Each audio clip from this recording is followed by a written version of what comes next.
Hello बच्चों, क्या हाल चाल, कैसे हैं आप लोग? अच्छे हैं? अच्छे रहिए, स्वस्थ रहिए, पढ़ते रहिए। आइए स्टार्ट करते हैं। आज का हमारा सब्जेक्ट है बिजनेस इकोनॉमिक्स। बिजनेस इकोनॉमिक्स का ये दूसरा लेक्चर है। फटाफट आप लोग तैयार हो जाइए वीडियो देखने के लिए। आइए स्टार्ट करते हैं बिजनेस इकोनॉमिक्स। लेकिन उससे पहले चाहूँगा कि जो भी हमारे चैनल पर नए हैं, चैनल को ज़रूर सब्सक्राइब करें, बेल आइकन पर प्रेस कर दें और अपने फ्रेंडों में अधिक से अधिक शेयर करिए। तो यह है बिजनेस इकोनॉमिक्स का 25 क्वेश्चन का सीरीज है, MCQ क्वेश्चन।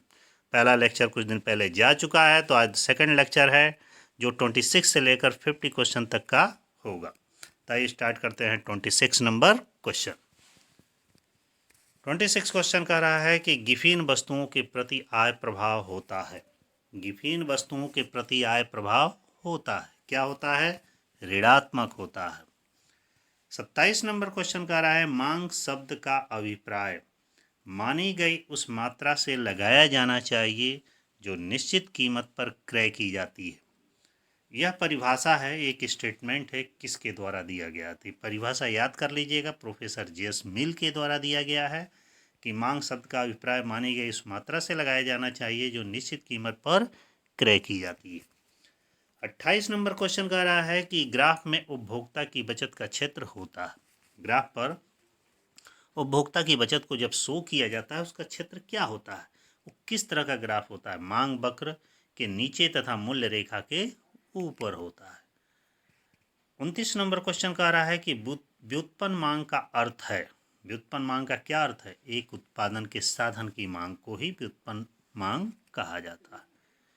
30 नंबर क्वेश्चन कहता है कि मांग की व्याख्या की जाती है।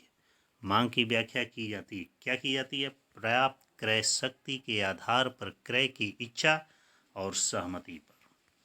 31 नंबर क्वेश्चन कह रहा है कि जब 31 नंबर क्वेश्चन क्या कह रहा है? जब मांग पूर्णतया लोचदार होती है तो मांग वक्र कैसा होता है? जब मांग पूर्णतया लोचदार होगी तो मांग वक्र हमारा क्या होगा? समतल होगा, अर्थात हॉरिजेंटल होगा। 32 नंबर क्वेश्चन कह रहा है कि नमक की मांग होती है। ध्यान दीजिए, नमक एक ऐसी वस्तु है जो हर व्यक्ति के लिए उपयोगी होती है। चाहे वो मूल्य घटे या बढ़े, उससे कोई प्रभाव नहीं पड़ता है। नमक का यूज जितना लोग करना रहता है उतना ही करते हैं, तो इसकी मांग पूर्णतया बेलोचदार होती है। ठीक है। 33 नंबर क्वेश्चन कह रहा है कि किस बाजार की स्थिति में वस्तु की मांग पूर्णतया लोचदार होती है? तो बता रहे हैं बाजार कई टाइप के होते हैं, जैसे पूर्ण प्रतियोगिता, अपूर्ण प्रतियोगिता, एकाधिकार, तमाम वस्तुएं बाजारें होती हैं। जिसमें पूर्ण प्रतियोगिता ही एक ऐसा बाजार है जहां पर मांग पूर्णतया लोचदार होती है। पूर्ण प्रतियोगिता होता क्या है? जहां पर क्रेता और विक्रेता स्वतंत्र रूप से वस्तुओं को खरीद बिक्री कर सकते हैं। अर्थात यहाँ क्रेताओं और विक्रेताओं दोनों की संख्या पर्याप्त मात्रा में होती है, वो पूर्ण प्रतियोगिता बाजार कहलाती है, तो यहाँ लोचदार होती है। 34 नंबर क्वेश्चन कह रहा है कि मांग की आड़ी लोच का विचार किसके द्वारा किया गया था? ध्यान दीजिएगा, ये बहुत बार क्वेश्चन पूछा है कि मांग की आड़ी लोच का विचार किसने सबसे पहले दिया था, यह मत किसका है? अर्थात किसने मांग की आड़ी लोच की खोज की थी? रॉबर्ट ट्रिफिन के द्वारा। 35 नंबर क्वेश्चन कह रहा है कि मांग की लोच की अवधारणा का प्रतिपादन किया था। मांग की लोच का कॉन्सेप्ट किसने दिया था? मार्शल के द्वारा दिया गया था। 36 नंबर क्वेश्चन कह रहा है कि जब वस्तुओं का दाम बढ़ता है तो कुछ चीज़ों की मांग भी बढ़ जाती है। इस घटना को क्या कहते हैं? वैसे मांग और कीमत में विपरीत संबंध होता है, लेकिन कुछ कंडीशन ऐसे भी होते हैं जहाँ पे वस्तुओं के जैसे जैसे दाम बढ़ते हैं उनकी मांग भी बढ़ जाती है। इसे गिफिन को विरोधाभास कहा जाता है। गिफिन का विरोधाभास का मतलब होता है कि जैसे जैसे मान लीजिए कि एक कोई शराबी व्यक्ति है, उसको शराब की आवश्यकता है, तो वो दाम बढ़े या घटे उतना उसकी डिमांड है तो उतना चाहिए ही चाहिए। ठीक उसी तरह जीवन रक्षक वस्तुएं जैसे दवाइयाँ, वहाँ पे भी ये रूल लागू नहीं होता, तो एक गिफिन का विरोधाभास कहा जाता है। 37 नंबर क्वेश्चन कह रहा है कि घटिया वस्तुओं के लिए आय मांग की लोच होती है। जब निम्न कोटि की घटिया वस्तु मतलब निम्न कोटि की वस्तुएं, निम्न कोटि की वस्तुओं के लिए मांग की लोच क्या होती है? ऋणात्मक होती है। 38 नंबर क्वेश्चन कह रहा है यदि मांग की आय लोच इकाई से अधिक है तो वस्तु है एक, क्या है? यदि इकाई से अधिक होती है तब वस्तु विलासिता की वस्तु होती है। विलासिता की वस्तु का मतलब ऐशो आराम की वस्तु।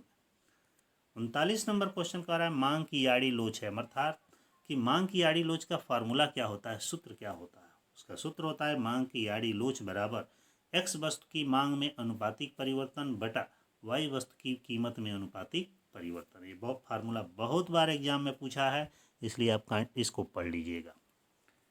40 नंबर क्वेश्चन कह रहा है कि एक ऐसा मांग वक्र जो एक्स अक्ष के समानांतर होता है वो लोच प्रदर्शित करता है। किस तरीके का लोच अर्थात फ्लक्चुएशन प्रदर्शित करता है, वो अनंत इन्फिनिटिव या इनफाइनाइट प्रदर्शित करता है। 41 नंबर क्वेश्चन कि जब दो वस्तुओं के बीच मांग के मूल्य की आड़ी लोच शून्य हो तब ऐसी वस्तुओं को कही जाती है।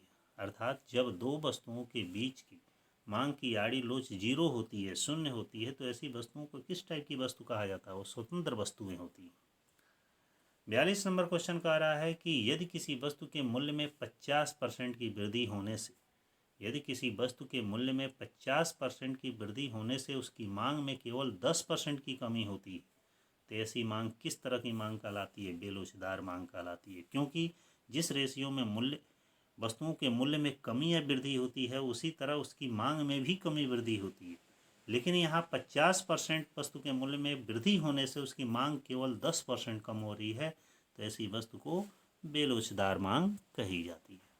43 नंबर क्वेश्चन कहता है कि जब किसी वस्तु की कीमत में अत्यंत सूक्ष्म परिवर्तन हो, माने जब किसी वस्तु के दाम में, मूल्य में, प्राइस में बहुत मामूली चेंजिंग हो, मामूली परिवर्तन, और उसकी मांग में बहुत अधिक परिवर्तन, मतलब उसकी डिमांड बढ़ जाए, मूल्य बहुत कम मात्रा में चेंज हो, घटे या बढ़े, लेकिन उसकी डिमांड बहुत अधिक चेंजिंग हो, परिवर्तन हो, तो ऐसी वस्तु को किस प्रकार की मांग कहा जाता है, तो वो पूर्णतः लोचदार मांग कहलाती है। 44 नंबर कह रहा है कि धनी अर्थात अमीर व्यक्तियों की मांग की लोच होती है। अमीर व्यक्तियों के लिए मांग की लोच क्या होती है, बेलोचदार होती है, क्योंकि अमीर व्यक्तियों के पास पैसा पर्याप्त मात्रा में होता है, वो किसी भी वस्तु को आसानी से खरीद सकते हैं। जो भी पर्सन किसी वस्तु को आसानी से खरीदने में तत्पर रहता है, उसके लिए मांग क्या होती है, डिमांड क्या होती है, बेलोचदार होती है। 45 नंबर का कह रहा है कि विद्युत अर्थात बिजली के लिए मांग क्या है, बिजली अर्थात विद्युत एक कम लोचदार मांग है। 46 है कि प्रारंभ में किफ़ायत का विरोधाभास विचार किसने दिया। एक विरोधाभास है, किफ़ायत का विरोधाभास।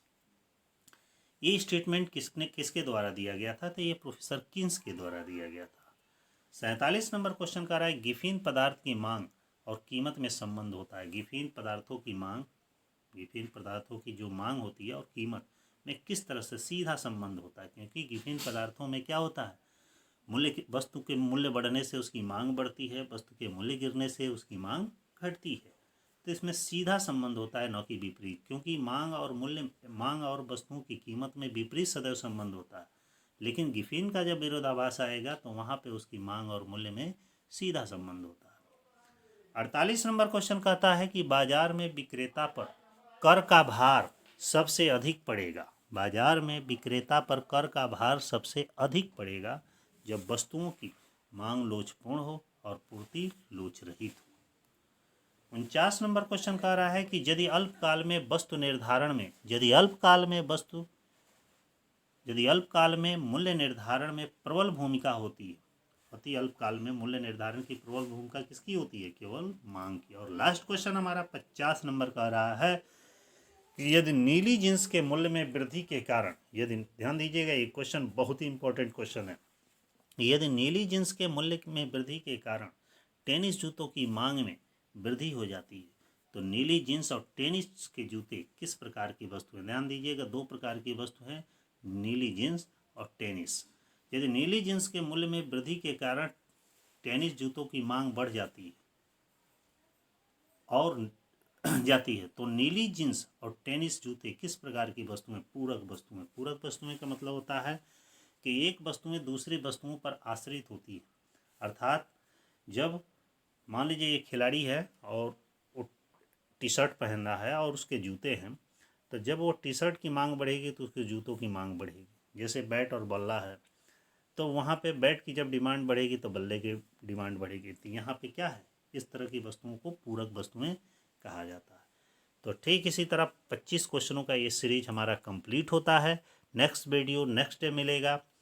तब तक के लिए हमारे चैनल पर इसी तरह बने रहिए, चैनल को सब्सक्राइब करिए। एक बार और बाबू कहना चाहेंगे कि हमारे वीडियो को अधिक से अधिक अपने फ्रेंडों में शेयर करिए, क्योंकि इसी तरह आपको MCQ क्वेश्चन, क्योंकि इस समय आप खाली बैठे हैं इसलिए MCQ क्वेश्चन आपके लिए हमेशा नए नए ला रहे हैं। आप लोग इसको कंटिन्यू पढ़ते रहिएगा, ये कॉम्पिटिटिव एग्जाम के लिए उपयोगी है। ठीक है, थैंक यू, धन्यवाद, ओके।